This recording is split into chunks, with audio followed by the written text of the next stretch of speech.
Dewan Hakim yang terhormat, perkenankan saya meralat ucapan jaksa. Ini bukan pembelaan. Saya tidak merasa untuk membela diri saya sendiri. Apapun yang akan saya katakan adalah tentang hitam putih diri saya. Gelap terang cahaya hidup saya.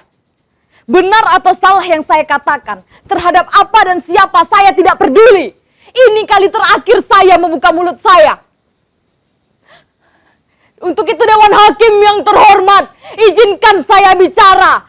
Saya akan bicara tentang apa saja. Jangan ditanya apalagi dipotong.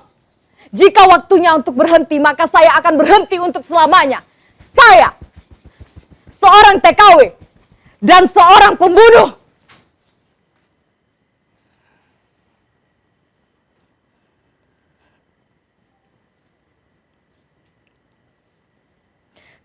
Inilah saya, Sumarah.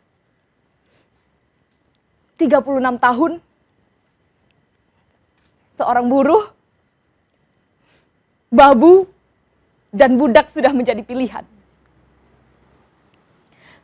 Bertahun-tahun, saya menjilat kaki orang. Bertahun-tahun saya merangkak dan hidup di kaki orang. Bertahun-tahun saya bungkam mulut saya lipat lidah saya untuk tidak bicara. Karena jika bicara, berarti bencana. Bencana untuk perut saya, perut Simbo, dan bencana untuk majikan. Tolong izinkan saya bicara dan mendongakkan kepala. Karena sejak kecil, saya tidak berani mendongakkan kepala. Terlebih lagi di desa saya di Karangsari.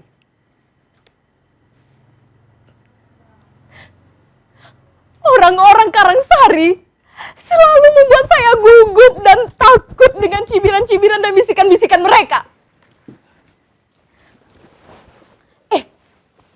Sumarah itu, bapaknya itu PKI kan? Apa iya? Lah iya, kamu tidak tahu. Bapaknya itu menjual gula di koperasinya PKI. Ditambah lagi, bapaknya juga menjaga kebunnya PKI itu.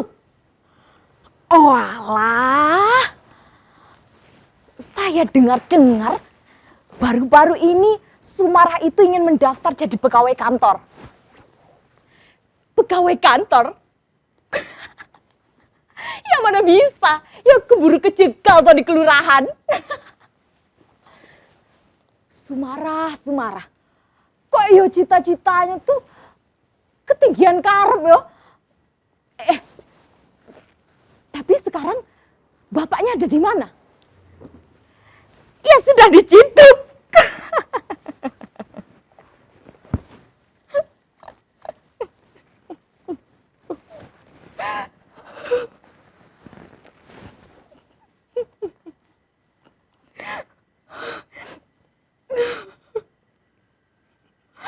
Alah Bapak,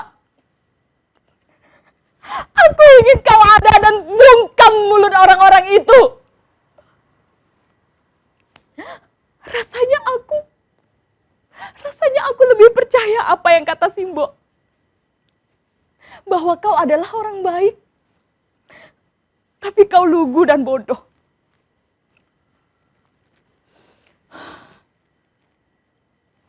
Orang bilang, Bapak itu antek. Orang bilang, bapakku itu antek-antek PKI. Padahal yang terjadi tidak seenteng itu.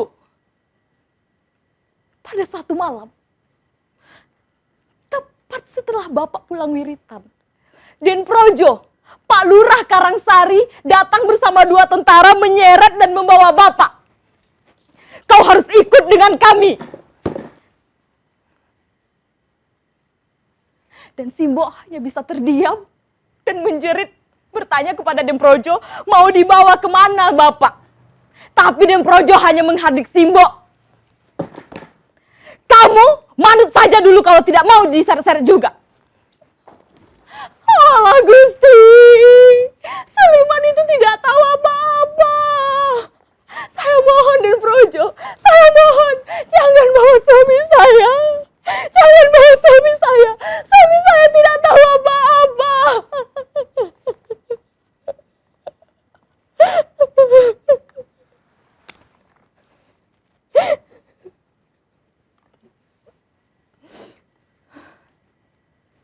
begitulah. Begitulah Simbah, Simbo, Kang Rohiman dan Yudasri tidak pernah lagi bertemu Bapak. Saya justru tidak pernah melihat wajah Bapak. Saya justru tidak pernah melihat seperti apa bentuknya. Tapi bayangan Bapak selalu menguntit di belakang saya, menghitamkan nama saya, membuat saya tidak bisa mendongak, membuat saya tidak bisa bicara, membuat saya kehilangan separuh ruang dalam hidup saya.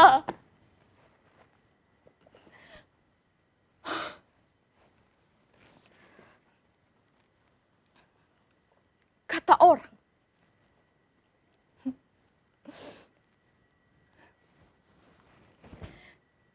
orang, pendidikan itu dapat membawa kita naik dari keterpurukan. Saya percaya. Biarpun dengan susah payah, saya menyelesaikan sekolah saya. Saya memiliki 3 ijazah dengan nilai yang cukup bagus. Bahkan NEM SMA saya jauh lebih tinggi dibanding teman-teman saya. Itu karena semuanya. Karena saya menghafalkan teori-teorinya Darwin, Einstein, Archimedes. Saya hafalkan dikotil monokotil. Saya hafalkan Undang-Undang Dasar 45. Mulai dari pasal, ayat, hingga ke titik komanya. Saya hafalkan berapa luas Indonesia. Berapa pulau-pulaunya yang kata guru saya, Indonesia itu negeri yang subur gemari Paulo Jinawi.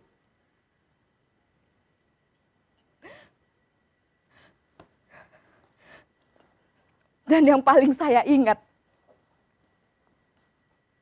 adalah butir-butir Pancasila. Di mana kita harus mendahulukan kepentingan negara di atas kepentingan pribadi dan golongan. Di mana kita harus musyawarah untuk mufakat. Di mana kita harus begini, begitu, begini, dan begitu. Tapi pada kenyataannya tidak begitu. Rumus teori Ampere bubar.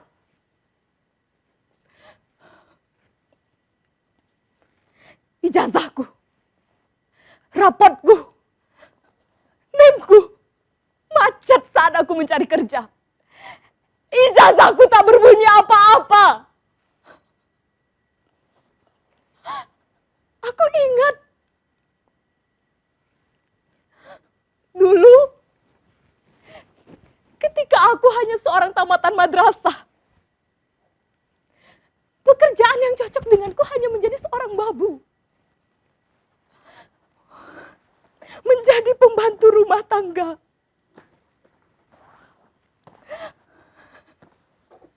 Bekerja dari subuh hingga larut malam. Mulai dari memasak, mengepel lantai, mencuci, menyuapkan makan anak majikan, menidurkan anak majikan, hingga aku pernah disuruh naik ke atas genting.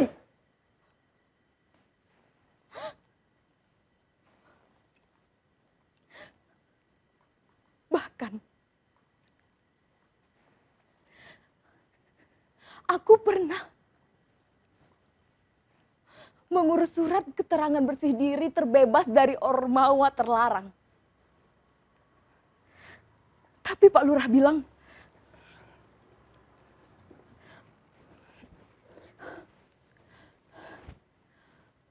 "Oh alah, Du, kamu betul-betul paham toh situasinya seperti apa. Kamu tahu bapakmu itu siapa?" Saya benar-benar tidak bisa mengeluarkan surat keterangan itu, Du. Gundulku taruhannya, Du.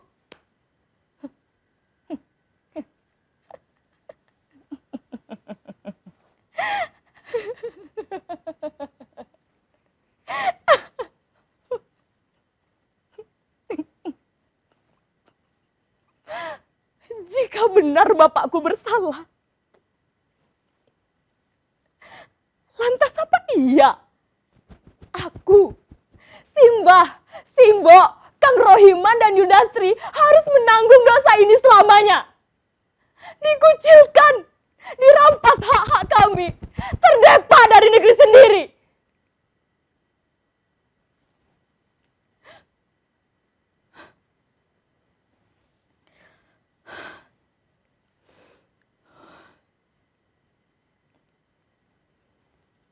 Kemudian aku pernah bekerja di juragan beras bersama Bu Juwarti. Semula pekerjaanku hanya seorang serabutan. Tapi lama-kelamaan Bu Juwarti tahu bahwa aku dapat menulis pembukuan yang baik dan benar. Lalu saya mendapat pekerjaan untuk membukukan seluruh hasil jual beli beras di sana.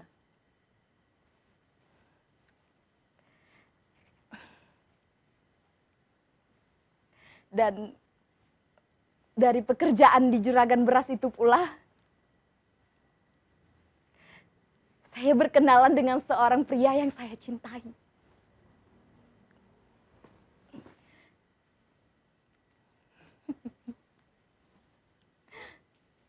Namanya Mas Edi. Dia seorang tentara.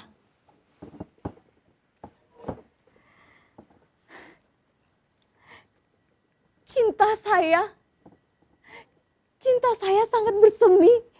Manakala saya tahu Mas Edi juga menaruh cinta yang sama kepada saya. Hati saya melambung tinggi, tinggi sekali. Tapi kemudian terpelanting jatuh ke dalam jurang yang curam. Manakala Mas Edi mundur teratur ketika dia tahu sejarah keluarga saya. Haram jadahnya seorang tentara menikahi wanita seperti saya, seorang anak PKI. Dan lagi-lagi bayangan Bapak menggelapkan nama saya.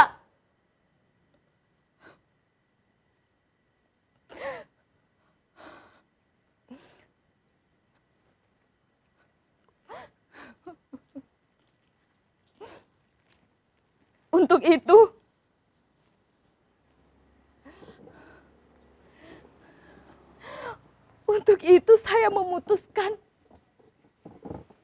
untuk pergi jauh.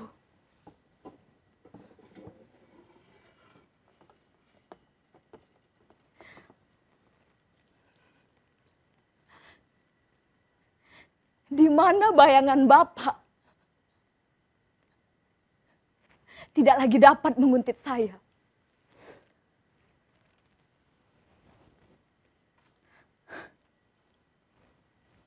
Dan jadilah saya, Sumarah binti Suliman, seorang TKW Arab asal Indonesia, dengan lulusan SMA yang memiliki predikat NEM tertinggi, jadi babu di negeri orang.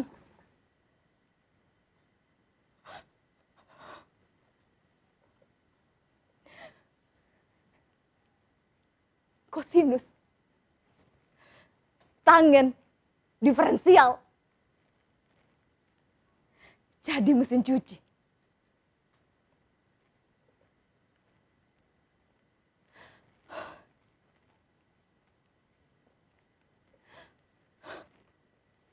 Dikotil monokotil, hanya menjadi irama kain pel. Archimedes hanya menjadi teori menyetrika baju. Dan 13 pulau Indonesia dari Sabang sampai Merauke hanya menjadi lenyap di wajan penggorengan. Mana itu? Mana harum melati, hutan tropis, biji bunga, biji besi, emas, rotan? Mana kata Pak Kasirin guru madrasah saya bahwa Indonesia itu berkepribadian adiluhung, kekeluargaan, ramah tamah, gotong royong? Mana?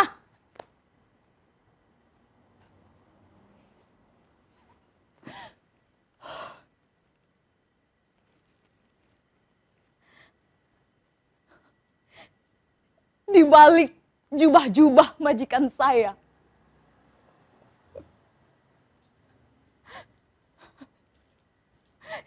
di balik cadar-cadar hitam majikan saya, nasib saya kandas.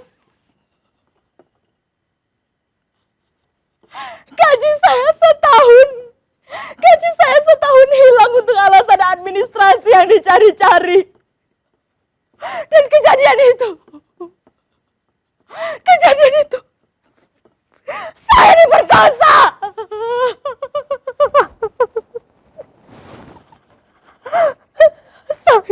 Saya diperkosa.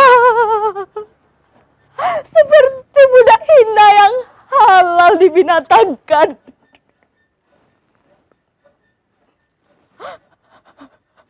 Dewan Hakim yang terhormat, apakah di negeri orang saya masih dimelatakan? Tidak. Pikiran itu timbul secara tiba-tiba. Saya harus mendongak kepala saya, meludahi wajah yang membinatangkan saya. Saya mengangkat tangan saya dan mengambil benda yang tajam lalu menusuknya ke jantung hatinya. Saya membunuh majikan saya.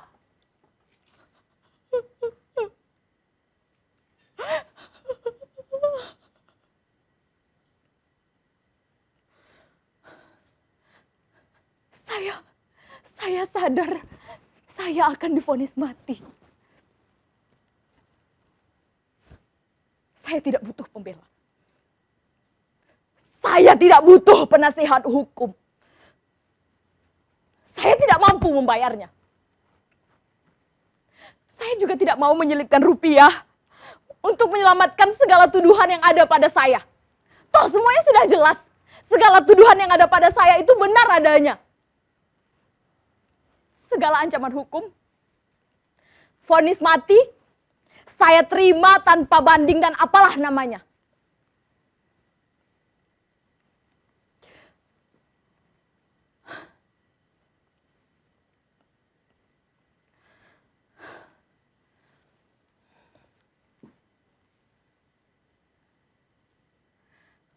Kematian itu adalah kelahiran yang kedua. Untuk apa saya berkelit kalau itu sudah menjadi takdir saya? Dan satu lagi, Suliman, meski dia tidak seorang PKI, meski dia tidak terbukti seorang PKI, tidak ada yang berani membelanya. Karena membelanya berarti ancaman bagi jabatan-jabatan, berarti ancaman bagi para perutnya. Dan tidak seorang pun yang berani menepis ketakutan itu untuk membelanya.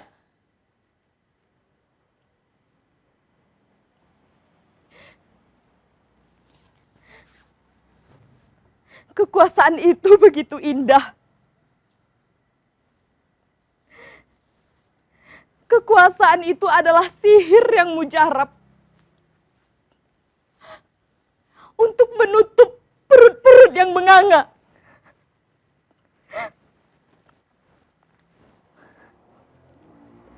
Aku tahu itu karena aku orang